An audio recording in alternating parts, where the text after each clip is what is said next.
नमस्कार दोस्तों, क्राइम तक में आप सबका स्वागत है। मैं हूं सुप्रतिम बैनर्जी। आज की कहानी गुजरात से है, सूरत से। 12 जुलाई को सूरत में सिक्योरिटी एजेंसी चलाने वाले एक सज्जन, एक कारोबारी अचानक बीच रास्ते से गायब हो गए। इनका नाम था चंद्रभान दुबे। चंद्रभान दुबे दुबे सिक्योरिटी एजेंसी के नाम से एक सिक्योरिटी एजेंसी चलाते थे और इनका काम जो है काफ़ी फैला हुआ था। कई सारे इंडस्ट्रीज़ में, स्कूल्स में और अलग अलग जगहों पर इनकी एजेंसी के पास कॉन्ट्रैक्ट था और ये सिक्योरिटी गार्ड्स प्रोवाइड किया करते थे। इनका ऑफिस सूरत में ही कमेला दरवाज़ा नाम की एक जगह है, वहाँ पर है और उसी ऑफिस से इनका कामकाज चलता था। 12 तारीख को ये अपने दफ्तर से निकले। कुछ एक जगहों पर इनको जाना था। ये रूटीन विजिट करते थे जहाँ जहाँ पर इनकी सिक्योरिटी एजेंसी के लोग तैनात थे वहाँ पर, ताकि वो देख पाएँ कि सारे लोग सही तरीके से काम कर रहे हैं या नहीं कर रहे हैं। सुपरवाइज़र से कुछ ज़रूरी बात करनी होती थी, सिक्योरिटी गार्ड्स के इश्यूज़ होते थे, उनको रिजॉल्व करना होता था। तो ये अक्सर जो है राउंड पर रहते थे। तो 12 जुलाई को ये रूटीन में राउंड पर निकले थे, लेकिन ये घर नहीं लौटे। रात को तकरीबन 10-11, बल्कि 10-11 के भी बाद तकरीबन 11:30-12 बजे के आसपास जब ये घर नहीं आए तो घर वाले परेशान हो गए। फिर उन्होंने जो है इनको ढूंढना शुरू किया, चंद्रभान दुबे को। लेकिन इनका जो मोबाइल, इनके पास 2 मोबाइल फ़ोन थे, दोनों मोबाइल फ़ोन जो है वो स्विच ऑफ आ रहे थे। घर वाले परेशान हुए और उन्होंने चंद्रभान दुबे के साथ रहने वाले उनका एक एम्प्लॉय था, सबऑर्डिनेट, राशिद अंसारी, उसको फ़ोन किया। असल में राशिद अंसारी के पास एक ऑटो रिक्शा था और इस ऑटो रिक्शा वाले के साथ चंद्रभान दुबे ने एक कॉन्ट्रैक्ट कर रखा था। उसको महीने में तकरीबन 17,000 रुपये की पगार देते थे और ऑटो रिक्शा में वो घूमा करते थे, अलग अलग जगहों पर जाते थे। जैसा कि मैंने आपको बताया कि राउंड लेने के लिए जाना पड़ता था उनको, तो वो राउंड जो है राशिद अंसारी के ऑटो रिक्शा पर ही लेते थे। और 17,000 के अलावा जो अलग से सीएनजी जलती थी, सीएनजी का जो इस्तेमाल होता था, उसके लिए भी वो पैसे दे दिया करते थे। तो यही एक तरह से कॉन्ट्रैक्ट था उनका राशिद अंसारी के साथ। और राशिद जो है दुबे जी के साथ बिल्कुल साए की तरह रहता था। उसकी वजह यह है कि अलग अलग जगहों पर जाना हो तो राशिद को स्टैंड बाई पर रहना होता था। तो वो हमेशा एक तरह से ड्राइवर की तरह चंद्रभान दुबे के साथ रहता था। तो अब जब दुबे जी अचानक 12 जुलाई को घर नहीं आए तो घर वाले परेशान हुए। उन्होंने पहले उनको फ़ोन किया, फ़ोन दोनों स्विच ऑफ आए तो और ज़्यादा परेशान हुए। उसके बाद उन्होंने राशिद को फ़ोन किया। राशिद हैरान हो गया क्योंकि राशिद जो है उनको एक पर्टिकुलर जॉइंट पर छोड़कर वापस एक फैक्ट्री में, जहाँ पर उनको लौट कर आना था, उस फैक्ट्री में जाकर वो बैठा भी था और वो काफ़ी देर इंतज़ार करता रहा। और इसके बाद जब दुबे जी नहीं आए तो फिर वो वापस अपने घर की तरफ चला गया था। अब जब दुबे जी के घर वालों ने राशिद को फ़ोन किया तो राशिद चौंक गया कि अरे दुबे जी घर कैसे नहीं पहुँचे। तो चूंकि दुबे जी आखिरी बार राशिद के साथ ही निकले थे उसकी ऑटो रिक्शा में, तो घर वालों ने राशिद से पूछा कि भाई बताओ तुमने छोड़ा कहाँ था उनको, मतलब कहाँ पर उनको ड्रॉप किया, हम वहाँ पता करते हैं थोड़ा। तो राशिद ने ये बताया कि जो हजीरा पलसाना हाईवे है सूरत में, आप लोग जो भी गुजरात या सूरत के हैं वो ज़रूर जानते होंगे, मुझे तो आइडिया नहीं है। तो बोले कि राशिद ने बताया कि हजीरा पलसाना हाईवे में एक सीवी पटेल ग्राउंड है। इस सीवी पटेल ग्राउंड के पास उन्होंने चंद्रभान जी को ड्रॉप कर दिया था और चंद्रभान जी एक सफ़ेद रंग की कार में अपने किसी जानकार के साथ बैठकर वहाँ से निकल गए थे। अब इससे पूरी कहानी क्लियर हो गई कि आखिरी बार वो कहाँ पर उतरे और कहाँ पर किस गाड़ी में बैठे, कहाँ गए। तो घर वालों ने पूछा कि भाई कौन सी गाड़ी का नंबर, तो वो गाड़ी का नंबर वगैरह नहीं बता पाया। उसने कहा कि मैंने तो पहली बार देखा, लेकिन दुबे जी के जानकार थे, वो दुबे जी गाड़ी में बैठे और चले गए वहाँ से। और मैंने सोचा कि दुबे जी शायद लौट कर वापस आएंगे, जहाँ से मैंने उनको पिक किया था वहाँ पर वो आए भी नहीं। तो फिर मैं इंतज़ार भी करता रहा। कहाँ पर इंतज़ार करता रहा मैं आपको वो भी बताने की कोशिश करता हूँ। एक पर्टिकुलर पॉइंट जहाँ पर दुबे जी की सिक्योरिटी एजेंसी के गार्ड्स जो है वो तैनात थे, वहाँ पर दुबे जी अक्सर वहाँ पर घूम फिर करके एक तरह से हॉल्ट किया करते थे। तो राशिद ने उस रात को उनको हजीरा पलसाना हाईवे पर ड्रॉप करके वापस उसी जगह पर जाकर वो तकरीबन 2 घंटे तक इंतज़ार भी कर रहा था दुबे जी का। और जब नहीं आया तो फिर वो उठ करके अपने घर चला गया। पुलिस के पास अब घर वालों ने जाने का फैसला किया। ये बहुत परेशान थे, सारी रात एक तरह से वो ढूंढते रहे जब तक उनसे हो पाया। राशिद भी परेशान था, राशिद चला आया घर वालों के पास और राशिद भी घर वालों के साथ मिलकर पुलिस थानों में गया। ये 2-3 पुलिस थाने में गए और सूरत क्राइम ब्रांच के ऑफिस में भी गए और वहाँ जाकर जो है चंद्रभान दुबे की गुमशुदगी के बारे में इन्होंने बताया। तो ये सारी जानकारी उन्होंने पुलिस को दी और पुलिस को देने के बाद अब पुलिस जो है इनको ढूंढने की शुरुआत पुलिस करने लगी, लेकिन ऑफिशियल एफआईआर जो है वो 13 तारीख को यानी अगले दिन 13 जुलाई को घर वालों ने दर्ज कराई। और जब एफआईआर दर्ज कराई तब राशिद भी मौजूद था। राशिद ने पूरी बात बताई पुलिस को कि आखिरी बार कहाँ पर छोड़ा था, कहाँ से पिक किया था, पूरा सीक्वेंस जो है उसने पुलिस को बताया। और चूंकि राशिद जो है वो आखिरी आदमी था जिसने दुबे जी को देखा था जान पहचान वाले लोगों में, तो राशिद से ही पूछताछ होनी थी। तो पुलिस वालों ने राशिद से पूछा, राशिद ने सारी बातें क्लियर कट बता दी और उसने ये भी बताया कि वो दुबे जी को छोड़ने के बाद वापस जो है उस पर्टिकुलर पॉइंट पर गया था जहाँ पर दुबे जी उनसे वापस मिलने वाले थे और वहाँ 2 घंटे तक वो इंतज़ार करता रहा। पुलिस ने इस बात को वेरीफाई भी किया अपने तौर पर, तो पुलिस ने पाया कि हाँ भाई राशिद बिल्कुल सही बोल रहा है। ये 2 घंटे तक उस पर्टिकुलर पॉइंट पर इंतज़ार करता रहा जहाँ दुबे जी वापस आने वाले थे। इस बात की तस्दीक जो है उस जगह मौजूद कुछ लोगों ने की जिन्होंने कहा कि हाँ राशिद यहाँ 2 घंटे तक दुबे जी का इंतज़ार कर रहा था। तो कुल मिलाकर सारी बातें जो भी पुलिस को बताई गई थी वो सीधी सच्ची थी। अब पुलिस के सामने ये चैलेंज था कि वो चंद्रभान दुबे जी को कहीं से भी ढूंढ कर लाए, उन्हें बरामद करे। आज के ज़माने में सबसे सीधा और सबसे क्लियर कट तरीका सीसीटीवी फुटेज का ही होता है। तो पुलिस ने सबसे पहले उस वाइट कार को ट्रैक करने का फैसला किया जिस वाइट कार में बैठकर हजीरा पलसाना हाईवे से चंद्रभान दुबे जी आगे निकले थे। हजीरा पलसाना हाईवे पर जो कैमरे लगे हुए हैं वहाँ से उस पूरे रूट को पुलिस ने स्कैन करना शुरू किया। सैकड़ों सीसीटीवी कैमरे पुलिस ने देखे 13 जुलाई को। इसके लिए बाकायदा टीम बनाई गई क्योंकि मामला काफ़ी गंभीर था। एक आदमी रहस्यमयी तरीके से गायब हो चुका था, दोनों फ़ोन ऑफ हो गए थे। सैकड़ों सीसीटीवी कैमरे पुलिस ने देखे और पुलिस सब कुछ करने के बाद शाम तक बिल्कुल थक गई फुटेज स्कैनिंग कर करके, लेकिन पुलिस को वो सफ़ेद रंग की कार जो हजीरा पलसाना हाईवे में सीवी पटेल ग्राउंड के आसपास कहीं रुकी हो, वो कार पुलिस को नज़र नहीं आई। मतलब सीवी पटेल ग्राउंड के पास भी नज़र नहीं आई और आगे उस रूट पर भी कहीं पर भी रात 9 बजे के आसपास वो पर्टिकुलर कार जो शक के घेरे में हो वो नज़र नहीं आई। क्योंकि जाहिर सी बात है उस रास्ते से सफ़ेद रंग की गाड़ियां तो और गुजरी होंगी, लेकिन कोई एक ऐसी गाड़ी जिसके मेक के बारे में पुलिस को पता हो और कम से कम वो गाड़ी सीवी पटेल ग्राउंड के आसपास नज़र आए तब तो उसको ट्रैक करे पुलिस। लेकिन इस तरह की कोई कार पुलिस को दिखी ही नहीं। पुलिस बहुत परेशान हो गई और सोच में पड़ गई कि भाई ये मामला क्या है। मतलब अगर कार में बैठ कर गए तो कार तो दिखनी चाहिए थी, लेकिन जब कार नहीं दिखी तो पुलिस ने सोचा कि ठीक है, एक काम करते हैं, राशिद के ऑटो रिक्शा को ही ट्रैक करते हैं और ये देखने की कोशिश करते हैं कि राशिद के ऑटो रिक्शा पर वो कहाँ से वो बैठे और कहाँ तक गए, लास्ट उनका स्टॉप कहाँ तक था, ये सब हम चेक करेंगे। ये पुलिस ने तय किया। तो पुलिस ने जब राशिद के ऑटो रिक्शा को सीसीटीवी कैमरों में उसी रूट पर स्कैन करना शुरू किया तो पुलिस को राशिद का ऑटो रिक्शा कई एक जगह पर दिखा। और बहुत हैरानी भरे तरीके से पुलिस ने एक चीज़ ये नोटिस किया कि हजीरा पलसाना हाईवे में जो सीवी पटेल ग्राउंड है जहाँ पर राशिद ने चंद्रभान दुबे जी को ड्रॉप किया था, उसके आगे भी जब राशिद का ऑटो रिक्शा गुजर रहा था तो पुलिस ने नोटिस किया कि दुबे जी राशिद के ऑटो रिक्शा में बैठे हुए नजर आ रहे थे।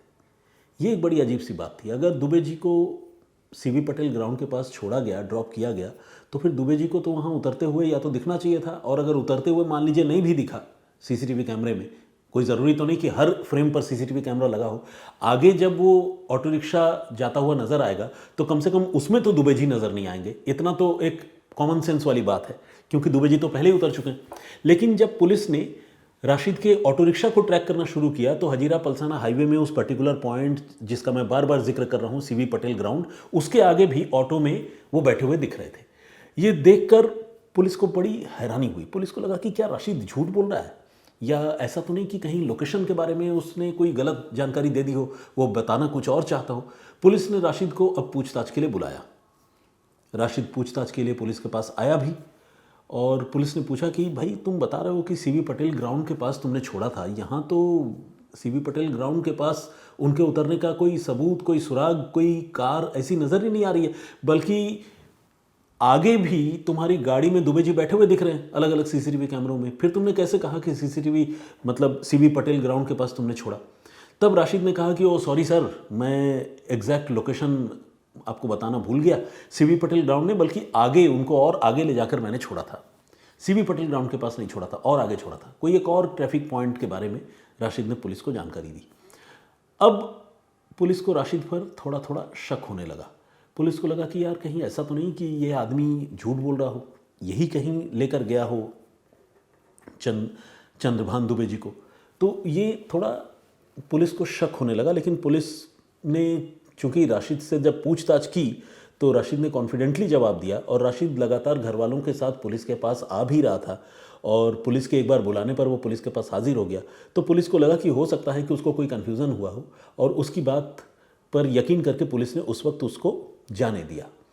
इसके बाद पुलिस जो है अपने तौर पर सीसीटीवी कैमरों को स्कैन करती रही और चंद्रभान दुबे को ढूंढती रही। और जैसा कि मैंने आपको बताया कि राशिद को उसके बाद 13 और 14 तारीख के दरमियान पूछताछ हुई, उसके बाद पुलिस ने छोड़ दिया था। सरप्राइजिंगली राशिद जो है वो सूरत से गायब हो गया। अब जो चंद्रभान दुबे के नाते रिश्तेदार वहाँ सूरत में रहते हैं वो तो पुलिस के पास आते रहे, हाजिरी लगाते रहे, ढूंढने की फरियाद करते रहे, लेकिन राशिद का कोई पता नहीं चल रहा था। पुलिस ने अब जब राशिद को ढूंढना शुरू किया तो पता चला कि उसके पास जो कमरा है किराए का, उस कमरे में ताला लग रहा है।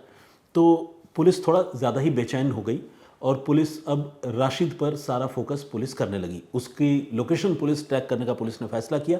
इस बीच पुलिस ने, राशिद तो खैर चला गया, लेकिन पुलिस ने राशिद की जो ऑटो रिक्शा था जिसकी सीसीटीवी फुटेज पुलिस ने पहले भी देखी थी, पुलिस ने अब उस ऑटो रिक्शा को पूरी तरह से ट्रैक करने का फैसला किया। पुलिस ने तय किया कि वो एंड टू एंड हर जगह तक इस ऑटो रिक्शा को ट्रैक करेगी जहां तक भी सीसीटीवी कैमरे में ये नजर आ रहा हो, ताकि ये पता चले कि चंद्रभान दुबे उस रात को इस ऑटो रिक्शा में बैठकर आगे कहां तक गए थे। पुलिस जब इस एक्सरसाइज में लगी तो पुलिस ने देखा कि ऑटो रिक्शा जो है वो एक जगह है सूरत में, उन नाम का, पता नहीं मैं सही प्रोनाउंस कर रहा हूं या नहीं, लेकिन उन एक जगह है। तो उन में एक भिंडी बाजार भी एक जगह है। उन हो सकता है बड़ा एरिया हो, उसमें कोई एक और जगह है जिसका नाम है भिंडी बाजार। यहाँ पर राशिद का किराए का एक मकान था। तो पुलिस जब राशिद के ऑटो रिक्शा को ट्रैक करने लगी तो पुलिस ने देखा कि राशिद के ऑटो रिक्शा में लगातार चंद्रभान दुबे 12 तारीख की रात को बैठे हुए दिख रहे हैं, और ये भिंडी बाजार में राशिद का जहाँ पर किराए का मकान है वहाँ पर ये ऑटो रिक्शा भी जाता हुआ दिख रहा है। लेकिन जब कुछ और लोगों से जो कॉमनली इनको जानते हैं, सिक्योरिटी एजेंसी के और दुबे जी के घर के लोग, इनसे जब पूछताछ हुई, वो सीसीटीवी फुटेज जब दिखाया गया तो पता चला कि हाँ, भिंडी बाजार में राशिद का घर तो यहीं पर है, लेकिन राशिद का जो घर है वहाँ पर इन दोनों लोगों की, मतलब राशिद की और चंद्रभान दुबे की एंट्री नहीं दिख रही थी, बल्कि उसके सामने एक और मकान है, वहाँ पर ये दोनों जाते हुए दिख रहे थे। ये एक अपने आप में बहुत शॉकिंग बात थी। वो इसलिए कि चंद्रभान दुबे को तो कब का उतार देने की बात हुई थी सीबी पटेल ग्राउंड के पास, लेकिन यहाँ तो चंद्रभान दुबे भिंडी बाजार में राशिद के साथ उसके बताए हुए किसी ठिकाने पर, मकान पर जाते हुए दिख रहे थे। हालांकि ये उसके किराए के मकान के जस्ट ऑपोजिट का एक और मकान था जहाँ पर ये दोनों एंटर कर रहे थे। पुलिस ने इस सीसीटीवी फुटेज को बहुत बारीकी से देखना शुरू किया, और जब बहुत बारीकी से पुलिस ने देखा तो पुलिस ने ये नोटिस किया कि तकरीबन 1-1.5 घंटे के बाद इस कमरे से, इस मकान से जहाँ पर चंद्रभान दुबे और राशिद की एंट्री हुई थी, ये दोनों सीसीटीवी कैमरे में जाते हुए तो दिख रहे थे, लेकिन बाहर आते वक्त जो है राशिद अकेला दिख रहा था। और राशिद के साथ एक और आदमी नज़र आया, जिस आदमी की पहचान बाद में हुई मंसूर अंसारी के तौर पर। ये राशिद का एक जानकार था। उस मकान से राशिद और मंसूर बाहर आते हुए दिखे, लेकिन चंद्रभान दुबे बाहर आते हुए नहीं दिखे। और इसके बाद एक और हैरानी की बात यह है कि राशिद और मंसूर जब बाहर आए तो बाहर आने के बाद उन्होंने एक स्कूटी को यूज़ किया। ऑटो रिक्शा जो है वहाँ पर खड़ा ही रह गया राशिद के घर के पास, और एक स्कूटी इन्होंने यूज़ किया। उस स्कूटी में 2 बोरे मंसूर और राशिद जो है वो लाद कर उस जगह से कहीं लेकर जा रहे थे। ये सीसीटीवी कैमरे में पुलिस को क्लियरली विजिबल हो रहा था, दिख रहा था। लेकिन चंद्रभान दुबे जो उसके घर में दाखिल हुए थे वो वहाँ से निकलते हुए पुलिस को नज़र नहीं आए। अब पुलिस का शक जो है राशिद पर और उसके सहयोगी मंसूर अंसारी पर और गहरा चुका था। पुलिस ने इस बीच मंसूर अंसारी को और राशिद को तो खैर पुलिस ढूंढ ही रही थी, अब मंसूर अंसारी को भी ढूंढने लगी तो पता चला कि मंसूर भी गायब है। इनके बारे में जब पुलिस ने और वेयर अबाउट्स जानने की शुरुआत की तो पता चला कि ये राशिद और मंसूर ये दोनों जो है बिहार के आरा के रहने वाले हैं। इत्तेफाक से चंद्रभान दुबे ये भी बिहार के रहने वाले थे, आरा के ही, और राशिद और मंसूर भी आरा के रहने वाले हैं, ये पुलिस को जानकारी मिली। तो पुलिस अब इन दोनों की तलाश में लगी हुई थी कि जैसे भी हो राशिद और मंसूर उनके हाथ लग जाए ताकि इसके आगे की कहानी पता चले। इस बीच एसएमएस और व्हाट्सएप के फॉर्म में चंद्रभान दुबे के मोबाइल फ़ोन से उनके घर वालों को कुछ एक मैसेज आए, और वो मैसेज जो है वो फिरौती के थे। उसमें ये बताया गया था कि अगर वो चंद्रभान दुबे को वापस पाना चाहते हैं तो उन्हें 3 करोड़ रुपए का इंतज़ाम कर लेना है। 3 करोड़ रुपए अगर उन्होंने चुका दिए उनके बताई गई जगह पर, किडनैपर्स के बताई गई जगह पर, तो चंद्रभान दुबे वापस आ जाएंगे। इस तरह का एसएमएस जो है चंद्रभान दुबे के मोबाइल फ़ोन से ही चंद्रभान के घर वालों को मिल रहा था। लेकिन ये मोबाइल फ़ोन चंद्रभान दुबे का कहाँ पर था ये किसी को नहीं पता था। ऊपर से जैसा कि मैंने आपको बताया कि राशिद और मंसूर अंसारी जिन पर अब पुलिस शक कर रही थी वो दोनों सूरत से गायब हो चुके थे। तो जैसा कि मैंने आपको बताया कि ये भिंडी बाज़ार वाले उस मकान से 2 बोरियां लेकर एक स्कूटी में ये दोनों राशिद और मंसूर निकलते हुए दिखे थे। तो अब पुलिस ने उस स्कूटी को ट्रैक करना शुरू किया। स्कूटी को जब ये ट्रैक करने लगे तो स्कूटी को ट्रैक करते करते ये पहुँचे एक जगह है लिम्बायत में, मीठी खाड़ी नाम है उस जगह का। वहाँ तक पहुँची पुलिस, और पुलिस ने ये देखा कि ये दोनों लोग जो हैं 2 बोरियों में कुछ लेकर जो है लिम्बायत के मीठी खाड़ी की तरफ जा रहे हैं। पुलिस ने सीसीटीवी कैमरे से इनको ट्रैक करना शुरू किया, और मीठी खाड़ी के पास इन्होंने ये भी देखा पुलिस ने कि इन दोनों ने 2 संदिग्ध बोरियां वहाँ पर डिस्पोज ऑफ की, फेंकी, और फिर वहाँ से वो दोनों गायब हो गए। ये पुलिस के लिए एक बहुत बड़ा सुराग था। अब पुलिस को एक तरफ इन बोरियों को भी ढूंढना था और दूसरी तरफ राशिद और मंसूर को भी ढूंढना था। सूरत पुलिस की एक टीम ने बिहार के आरा पुलिस की एक टीम से कांटेक्ट किया, उनसे बातचीत की। इनके घर का पता, चूंकि ये सिक्योरिटी एजेंसी के साथ एसोसिएटेड थे तो घर का पता तो सिक्योरिटी एजेंसी के पास भी था, और चंद्रभान दुबे के जो परिवार के लोग सूरत में रहते थे उनके पास भी था। तो आरा का घर का पता भी पुलिस को मिल गया। और दूसरा ये चंद्रभान दुबे के जो 2 मोबाइल फ़ोन थे उनकी लोकेशन भी अब आरा में नज़र आ रही थी। तो एक तरह से ये मामला अब तकरीबन क्लियर हो चुका था कि चंद्रभान दुबे की गुमशुदगी में राशिद और मंसूर का हाथ ज़रूर है। तभी जो है जहाँ पर इनकी लोकेशन है वहीं पर जो है उनके दोनों मोबाइल फ़ोन की लोकेशन भी नज़र आ रही है। तो पुलिस ने उस चंद्रभान दुबे के मोबाइल फ़ोन की लोकेशन को ट्रैक करते हुए आरा पुलिस की मदद से इनके ठिकाने पर, राशिद और मंसूर के ठिकाने पर दबिश दी और इन दोनों को बिहार में गिरफ्तार कर लिया। गिरफ्तार करने के बाद पुलिस लेकर आई, और लेकर आने के बाद फिर पुलिस सख्ती पर आई। सस्टेन्ड इंटरोगेशन हुआ, और जब इनसे बहुत सख्ती से पूछताछ की तो इन्होंने ये मान लिया कि चंद्रभान दुबे को इन्होंने ही गायब किया था। बल्कि इससे भी 2 कदम आगे बढ़कर बहुत डरावनी कहानी सुनाई, जिसमें उन्होंने बताया कि चंद्रभान दुबे का वो कत्ल कर चुके हैं और कत्ल करके 2 टुकड़ों में उनकी लाश को उन्होंने मीठी खाड़ी में फेंक दिया है, निपटा दिया है। अब ये जो 2 बोरियां थी सीसीटीवी कैमरे में नज़र आ रही थी वो लाश ही की थी, और चंद्रभान दुबे की हत्या करने के बाद लाश के 2 टुकड़े 2 बोरियों में भरकर इन लोगों ने जाकर फेंकी थी। अब सवाल ये था कि इन्होंने कत्ल किया क्यों और कत्ल कैसे किया, क्या प्लानिंग की, तो इसका भी डिटेल में इन दोनों ने जवाब दिया। कत्ल की ये प्लानिंग जो है तकरीबन 10-15 दिन पहले से ही ये दोनों कर रहे थे। खासकर राशिद अंसारी कर रहा था। राशिद ही मेन इस मामले में मास्टरमाइंड है। उसने मंसूर को ये कहकर अपने साथ मिला लिया था कि अगर वो इस मर्डर में उसका साथ देगा तो उसे कुछ रुपए जो है वो भी इनाम के तौर पर देगा, और राशिद ने कहा कि अगर साथ मिलकर मर्डर करोगे तो हम जो है इनके घर वालों से कुछ फिरौती के रुपए भी वसूल लेंगे, और कुछ पैसे ऑलरेडी चंद्रभान दुबे से ये लोग उधार ले रखे थे, उससे भी मुक्ति मिल जाए, माफ़ कीजिएगा, उससे भी मुक्ति मिल जाएगी। इस तरह की प्लानिंग जो है राशिद की थी, और इसी प्लानिंग के तहत चंद्रभान जो एक तरह से राशिद का ओनर था उनको राशिद ने 12 जुलाई की रात को किडनैप किया और मर्डर किया। मर्डर करने से पहले प्लानिंग इन लोगों ने पूरी तरह से तैयार कर रखी थी 15 दिन पहले ही। आपको जानकर हैरानी होगी कि इन्होंने अपना जो किराए का मकान है उसके सामने एक और कमरा किराए पर खास इसीलिए लेकर रखा था कि उस कमरे में वो मर्डर की घटना को अंजाम दे पाएं। ताकि वहाँ कोई उनको डिस्टर्ब न करे, हत्या भी कर दे, डेड बॉडी को काट भी दे, खून साफ कर दें, किसी को कुछ भी पता नहीं चलेगा। खाली मकान इन्होंने किराए पर लिया था और उसी मकान में ये चंद्रभान दुबे को लेकर गए थे। 12 तारीख की रात को जैसे ही चंद्रभान दुबे को किसी बहाने से ये लेकर गए तो वहाँ जैसे ही घर के अंदर घुसे, राशिद ने एक हथौड़े से, जो पहले से ही उसने तैयार रखा हुआ था, चंद्रभान के सिर पे पीछे से वार किया। ताबड़तोड़ 2-3 वार करते ही चंद्रभान दुबे नीचे ज़मीन पर गिर पड़े और उसके बाद मंसूर अंसारी ने भी अपनी तरफ से हिट किया, वार किया। इतना भयानक हमला, आप समझिए किसी के सिर पर हथौड़ा मारा जाए तो उस बंदे को कितनी तकलीफ होती होगी और कैसी चोट आती होगी, दिमाग कैसे घूम जाता होगा। चंद्रभान दुबे बेहोश होकर गिर तो पड़े लेकिन उनकी मौत नहीं हुई। और ये दोनों इतने बर्बर, इतने अमानवीय किस्म के कातिल थे कि इन्होंने चंद्रभान दुबे को उसी हालत में घर की दहलीज से घसीटकर उस घर में बाथरूम तक लेकर गए और जिंदा हालत में चंद्रभान दुबे का गला रेत कर उनकी हत्या कर दी। अब हत्या हो गई। हत्या करने के बाद चूंकि ये लोग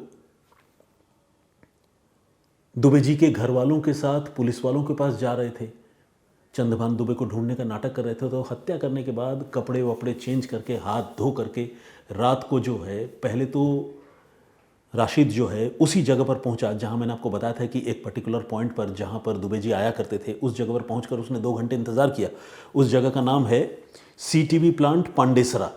तो ये जो सीटीवी प्लांट पांडेसरा है, यहाँ पर हत्या करने के बाद राशिद अंसारी पहुंचा और 2 घंटे तक बैठा रहा ताकि आसपास के लोगों को ये पता चले कि राशिद जो है वो चंद्रभान दुबे का यहाँ पर इंतज़ार कर रहा है। एक स्टोरी क्रिएट करने के लिए इसने ये पूरा ड्रामा किया। इसके बाद घर वालों के साथ मिलकर वो ढूंढता भी रहा, रात भर ढूंढता रहा और ढूंढने उड़ने के बाद जब घर वाले थक गए ढूंढते ढूंढते और राशिद भी थक गया, तो घर वालों ने राशिद को कहा कि ठीक है, तुम हमारा ही स्कूटी लेकर जाओ और अब तुम घर में जाकर आराम करो, सुबह 1-1.5 घंटे बाद फिर तुम तैयार होकर आना, फिर हम लोग चलेंगे पुलिस थाने में रिपोर्ट लिखवाएंगे। राशिद ने बोला ठीक है, जैसा आप कहें। फिर वो स्कूटी लेकर दुबे जी के परिवार वालों का वो गया अपने उस किराए के कमरे में जो उसने नए सिरे से लिया था और जहाँ पर मर्डर करके उसने चंद्रभान दुबे की लाश को कमरे में बंद करके ताला लगाकर जो है इनके साथ ढूंढने का नाटक कर रहा था।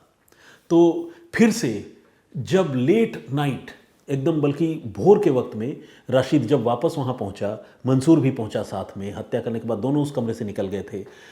पहुँचने के बाद इन्होंने ताला खोला और ताला खोलने के बाद जो है डेड बॉडी ऑलरेडी घर में रखी हुई थी, गला काट कर हत्या कर चुके थे।